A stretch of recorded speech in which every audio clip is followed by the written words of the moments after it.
ಹಾಗೂ ನೈಜ ಸುದ್ದಿಗಳಿಗಾಗಿ ವೀಕ್ಷಿಸಿ ಸತ್ಯ ಸುದ್ದಿ ನ್ಯೂಸ್. ಮಾಡಬಾರ್ದು, ದುಡ್ಡಿಲ್ಲ ಅಂದ್ರೆ ಮತ್ತೆ ಯಾರು ದುಡ್ಡಿಗೆ ಪೂಜೆ ಮಾಡ್ತಾರೋ ಅದನ್ನ ಬಿಡ್ತಾರೆ. ಮೊನ್ನೆ ರಾಜಧಾನಿ ಮಾಡ್ತಾರೆ ನಮ್ಮ ಸತೀಶ್ ಜಾರಕಿಹೊಳಿ ಬಂದು 2 ವರ್ಕ್ ಅದ್ರ ಹಿಂದಿನ ದಿವಸ ನಾವೇ ಮಡಲ ಕೂತ್ಕೊಂಡು ಅಧಿಕಾರಿಗಳ ಕಡೆಯಿಂದ ಫೋನ್ ಮಾಡಿಸಿ ಅವ್ರನ್ನ ಕನ್ಫರ್ಮೇಶನ್ ತಗೊಂಡಿದ್ವಿ. ಸರ್ ಪ್ರೋಗ್ರಾಮ್ ಹಿಂಗೆ ಸಡನ್ ಆಗಿ ಫಿಕ್ಸ್ ಆಗಿದೆ, ಬರ್ತೀರಾ ಅಂತ.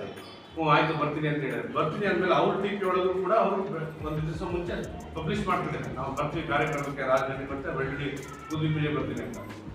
ಮಿನಿಸ್ಟರ್ ಬಂದಿದ್ದಾರೆ ಅವ್ರ ರಾಜಧಾನಿ ಅರ್ಧ ಗಂಟೆ ಅವ್ರಿಗೆ ಕಾಯಿಸ್ತಾರೆ, ನಮಗೆ ಕರೆಕ್ಟಾಗಿ ಪ್ರೋಟೋಕಾಲ್ ಮೇಂಟೈನ್ ಮಾಡಿಲ್ಲ, ಲೆಟರ್ ಕಮ್ಯುನಿಕೇಶನ್ ಆಗಿಲ್ಲ ಅಂತ ಅಧಿಕಾರಿಗಳಿಗೆ ಅಲ್ಲಿ ಇಸ್ಕೊಂಡು ಬರೋದು. ಅದೇ ಅಧಿಕಾರಿಗಳು ಹಿಂದಿನ ದಿವಸ ಕೂತ್ಕೊಂಡು ನಮ್ಮ ಎದುರಿಗೆ ಮಾತಾಡಿ ಕನ್ಫರ್ಮೇಶನ್ ತಗೊಂಡ್ರೆ ಈ ಥರ ಆದರೆ ಡೆವಲಪ್ಮೆಂಟ್ ಆಗುತ್ತೆ, ಅಭಿವೃದ್ಧಿ ಆಗುತ್ತೆ. ಈ ಥರ ಅವ್ರ ಬಂದು ಪೂಜೆ ಮಾಡಕ್ಕೆ ಬಂದರೆ ಗ್ರ್ಯಾಂಟ್ ಹಾಕಿ ಏನೋ ಒಂದು ಬರ್ತಾ ಇದೆಯಲ್ಲ ಆಗ್ತಾ ಇದೆಯಲ್ಲ ಯಾವುದೋ ಒಂದು ಇದರಲ್ಲಿ ಅಂತ ಅದು ಸಮಾಧಾನನೇ ಇಲ್ಲ. ಈಗ ಬಿ ಒ ಆಫೀಸಲ್ಲಿ ಒಂದು ಶಾಲೆ ರೂಮು ಟೆಂಡರ್ ಆಗಿದೆ, ಎಷ್ಟು ಟೆಂಡರ್ ಆಗಿದೆ, ಗೌರ್ಮೆಂಟ್ ಪ್ರೊಸೀಜರ್ ಪ್ರಕಾರ ಟೆಂಡರ್ ಆಗಿ ವರ್ಕ್ ಆರ್ಡರ್ ಆಗಿ ಅಗ್ರಿಮೆಂಟ್ ಆಗಿ ವರ್ಕ್ ಸ್ಟಾರ್ಟ್ ಮಾಡಿದ್ದಾರೆ, ಫೌಂಡೇಶನ್ ಆಗಿ ಪೀಮ್ ಲೆವೆಲ್ ಬಂದಿದೆ. ಇವಾಗ ಯಾರೋ ಬಂದು ನಿಲ್ಲಿಸ್ತಾರೆ, ಇವರು ಸುಮ್ಮನೆ ಕೂತಿಯ ಅದನ್ನು ರೀಸ್ಟಾರ್ಟ್ ಮಾಡಲಿ, ಆಗ್ತಿರೋ ಕಾಮಗಾರಿಗಳನ್ನು ಮುಂದುವರಿಸಲಿ. ಸೊ ದಯವಿಟ್ಟು ಇದನ್ನೆಲ್ಲ ಈಗೇನು ಅವರ ನಡೆ ನಮಗೆಲ್ಲ ತುಂಬ ಬೇಜಾರಾಗಿದೆ. ಹಾಗಾಗಿ ಮುಂದೆ ನಾವು ಈ ಥರ ನಡೆಯಕ್ಕೆ ಬಿಡಲ್ಲ. ಇದ್ರ ವಿರುದ್ಧವಾಗಿ ನಾವು ಶನಿವಾರ ಒಂದು 11 ಗಂಟೆಗೆ ಪಟ್ಟಿಸ್ವಾಮಿ ಮಠದಿಂದ ತಹಶೀಲ್ದಾರ್ ಆಫೀಸ್ ತನಕ ಒಂದು ಪ್ರತಿಭಟನೆ ಹಮ್ಮಿಕೊಂಡಿದ್ದೀವಿ, ಒಂದು ಸ್ಟ್ರೈಕ್ ಟೈಪ್. ಅವರು ಇನ್ಮೇಲಾದರೂ ಅವರ ನಡವಳಿಕೆಯನ್ನು ಚೇಂಜ್ ಮಾಡ್ಕೊಂಡು ಹೋದರೆ ಇಲ್ಲಿರೋದ್ರ 2 ವರ್ಷ. ಸೊ ಆದಷ್ಟು ಜನಗಳ ಬೆರೆತು ಅಧಿಕಾರಿಗಳ ಬೆರೆತು ನಮ್ಮ ಮೇಲಿರೋ ಸಚಿವರಿಗೆ ಒಂದು ಮನವಿ ಕೊಟ್ಟರೆ ನಾವು ಕೂಡ ಅದಕ್ಕೆ ಸ್ಪಂದಿಸ್ತೀವಿ ಅಂತ ಹೇಳ್ತಾ ನಿಮ್ಮ ಪತ್ರಿಕೆ ಮುಖಾಂತರ ಈ ಒಂದು ಪ್ರತಿಭಟನೆಗೆ ಆದಷ್ಟು ಹೆಚ್ಚಿನ ಜನಸಂಖ್ಯೆಯಲ್ಲಿ ಬರಲಿ ಅಂತ ಹೇಳಿ ತಾವೆಲ್ಲ ವಿಚಾರ ತಿಳಿಸಬೇಕು ಅಂತ ನಾನು ಎಷ್ಟೋ ಇಶ್ಯೂಯಿಂದ ಓಡಾಡ್ತಾ ಇದೆ. ಅಲ್ಲಿಂದ ಇಲ್ಲಿಂದ DPR ಆಗಿಲ್ಲ, ಬರೀ ಲೈನ್ ಎಸ್ಟಿಮೇಷನ್ ಮೇಲೆ ಅದಕ್ಕೆ ಯಾಕಪ್ಪ ಹೋರಾಟ ಮಾಡಲ್ಲ, ಅದನ್ನ ಯಾಕಪ್ಪ ಕೂತ್ಕೊಂಡು ಅಧಿಕಾರಿಗಳ ಕೇಳಲ್ಲ, ಏನಾಗಿದೆ ಏನಿತ್ತು ಅಂತ.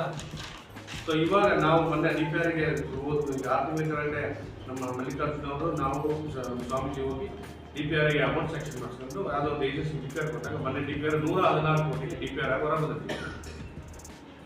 ಇಷ್ಟು ದಿವಸ 2000 ಪೂಜಾ ಕಾರ್ಯ ಕರ್ಕೊಂಡ್ಬಂದು ಅವರು ಬುದ್ಧಿ ಪೂಜೆ ಮಾಡಿದ್ರು, ಅಲ್ಲಿಂದ ಮಾರನೇ ದಿವಸದಿಂದನೇ ಫೈಲ್ ಕಟ್ಟಿಟ್ಟಿದ್ರು.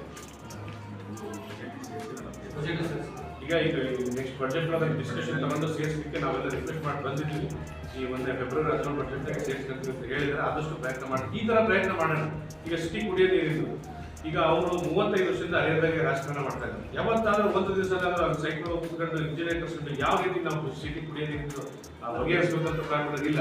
ಈಗ ನಾವು ಅದ್ರ 3 ಪ್ಲಾನ್ ಮಾಡಿದ್ವಿ, 3 ನಮಗೆ ಟೆಕ್ನಿಕಲಿ ಆಕ್ಷನ್ ಸಿಗ್ತಾ ಇಲ್ಲ. ಬೆಂಗಳೂರು ಟೀಮ್ ಬಂದಾಗ ಹೊಳೆಯಿಂದ ನೀರು ನಾವು ಚೆಕ್ ಮಾಡೋದ್ರಿಂದ ಮೊನ್ನೆ ಒಂದು 3ನೇ ಪ್ಲಾನ್ ಮಾಡಿದ್ವಿ.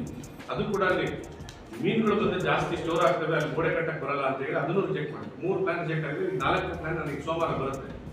ಸೊ ಇದನ್ನ ಕೂತ್ಕೊಂಡು ಇದನ್ನ ಸಹ ಕೂತ್ಕೊಂಡು ಡಿಸ್ಕಷನ್ ಮಾಡಿ ಆ ಬೈರನ್ಪಾದ ಪ್ರಾಜೆಕ್ಟ್ ಎಷ್ಟು 24 ದಿವಸ 15 ಜನ ಸರ್ವೇಯರ್ ಬಂದು ಅದನ್ನ ಪ್ರಾಪರ್ ಆಗಿ ಅಲ್ಲಿಂದ DPR ಮಾಡಿದ್ರು. ಅದು ಆ ಪೈಪ್ಲೈನ್ ಜೊತೆಗೆ ಈಗ ನಾವು ಹೆಚ್ಚು ಕೆರೆಗಳನ್ನು ತುಂಬ ಪ್ಲಾನ್ ಮಾಡಿದ್ವಿ. ಈ 3 ಕೆರೆ ಆಲ್ರೆಡಿ ಪೈಪ್ಲೈನ್ ಕೊಟ್ಟಿದ್ದಾರೆ.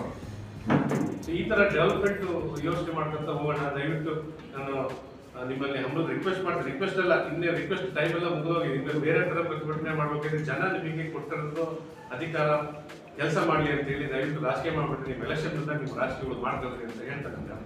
ದಯವಿಟ್ಟು ಪತ್ರಿಕೆ ನಮ್ಮ ಸ್ಟ್ರೈಕಿಗೆ ಬರಲಿಕ್ಕೆ ಎಲ್ಲರೂ ನಿಮ್ಮ ಪತ್ರಿಕೆ ಮುಖಾಂತರ